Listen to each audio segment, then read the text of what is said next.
Tulad nga din po ng ating nag-iisang pambansang kamao, Manny Pacman Pacquiao mga kaibigan, ay nanggaling din ito sa matinding kahirapan na talaga namang lalong nakapagpalakas dito. Puro pitas na gulay ang ulam nito at sariwang mga prutas, bugbog ang mga trabaho na daig pa ang kalabaw sa bigat ng gawain, kaya talaga namang napakalakas at napakatibay ng pangangatawan. Ngunit sa kabila nga po ng kapangyarihan taglay ng ating halimaw mga kaibigan, ay may isa nga pong kampon ng mga Inoue ang talaga namang nang maliit sa maliit nating kababayan. Inakala nito na easy fight lamang ang Pinoy dahil sa sobrang late nga lamang po nito, kaya dagli-daglian nila itong hinamon at nang pumalag ay kinasagad ng kanilang kampo ang laban at kumpiyansang-kumpiyansa ang kampo nila, natatalunin nila ng walang kahirap-hirap ang ating bidang kababayan. Ngunit hindi rin naman po natin may pagkakaila ang talento ng Hapon na ito mga kaibigan, dahil may kabigatan at talaga namang may diin din ang mga kamao nito sa laban. Sa katunayan nga po niyan mga kaibigan, sa kanyang naging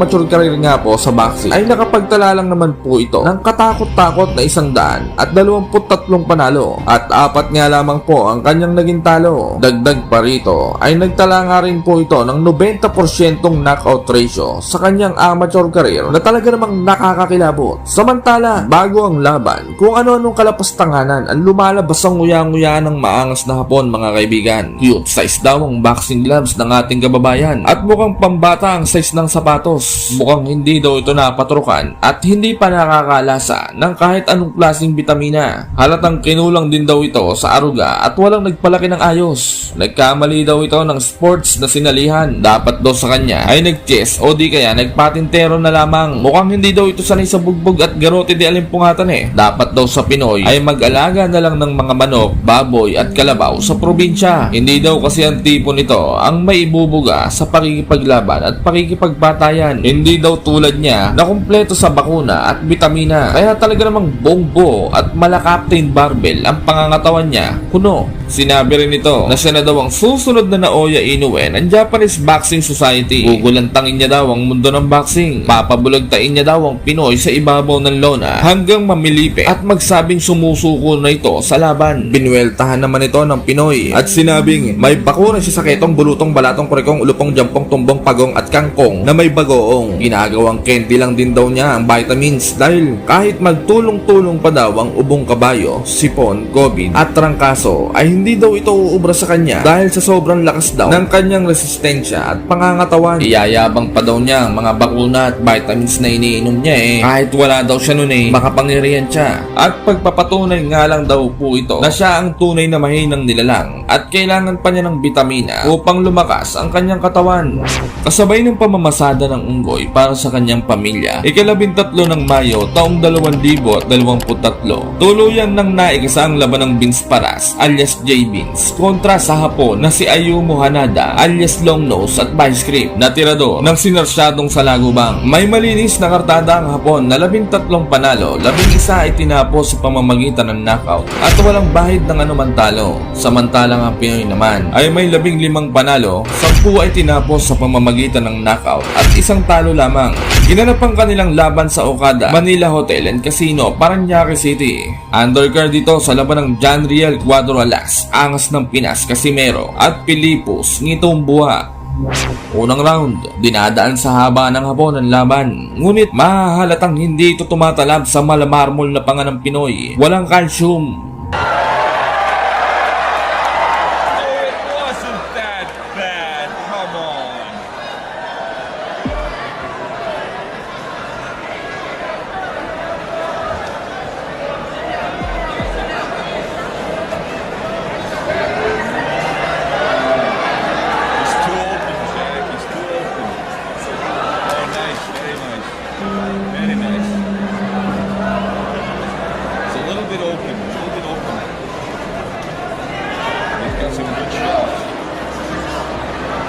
Round 2, nagkakakisian na ang dalawang fighter. Gulat na gulat ang Hapon dahil di niya akalain na ang maliit na Pinoy ay malainggantong mambabarang ang lakas, makapangyarihan.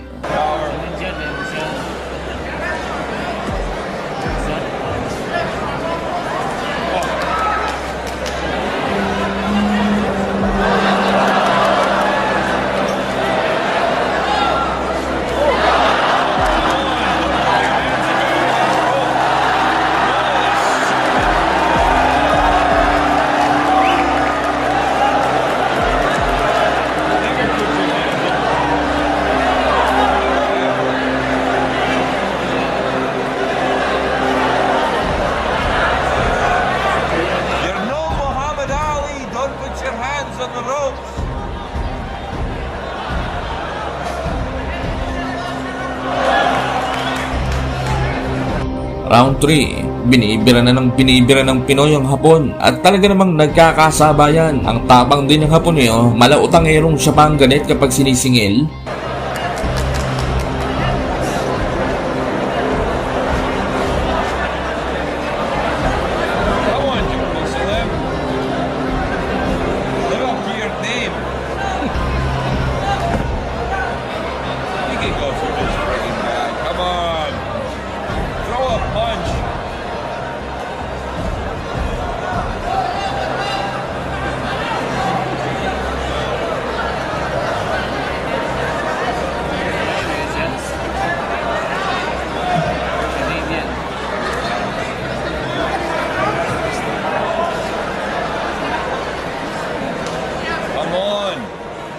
Straighten your punches out.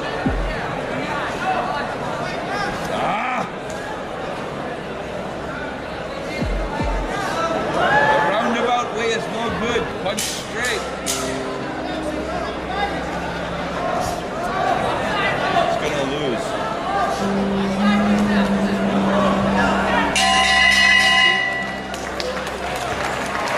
Balance right now, Chad.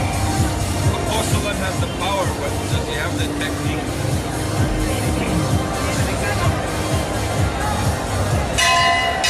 He's a good-looking lad. He's a good-looking lad. Jack, get this guy some good management, please. Look at this. Look at this.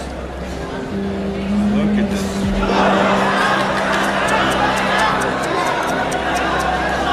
See? Boxer against the fighter.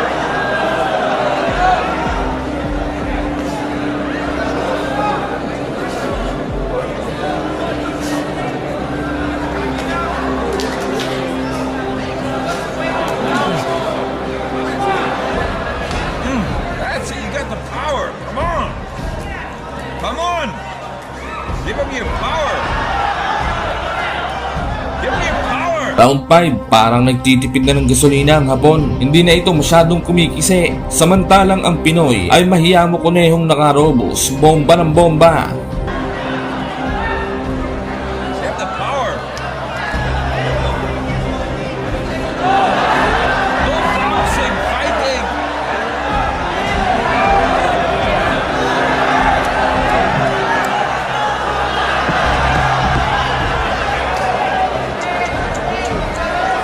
This is frustrating to me. Frustrating.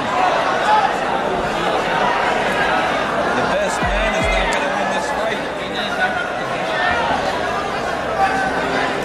Come on, hit him!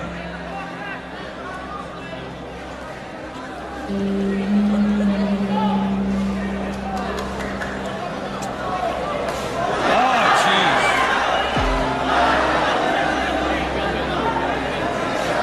He's taking too many punches for the good punches he's getting out. He needs a better trainer. He needs to switch trainers. I like it. He's strong, he's got a heart. He's got a heart. Come on. What, Mom? What'd you say, Mom?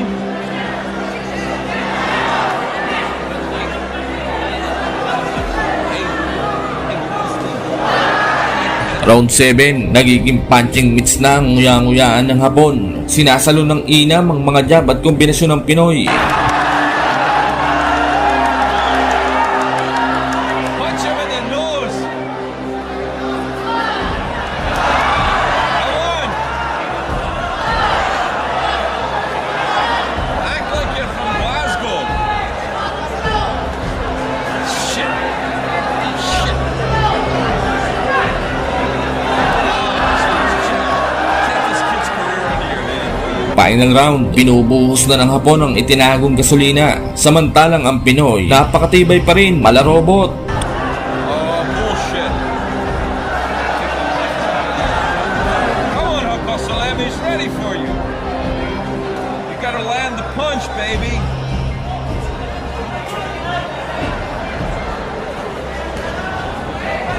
See, we got a classic boxer against a guy that can throw from any angle.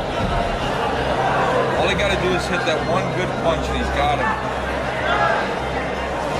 Oh, it's a nice left. Come on, Akosalem.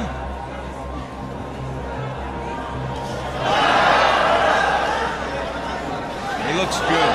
Oh, he looks much better than before.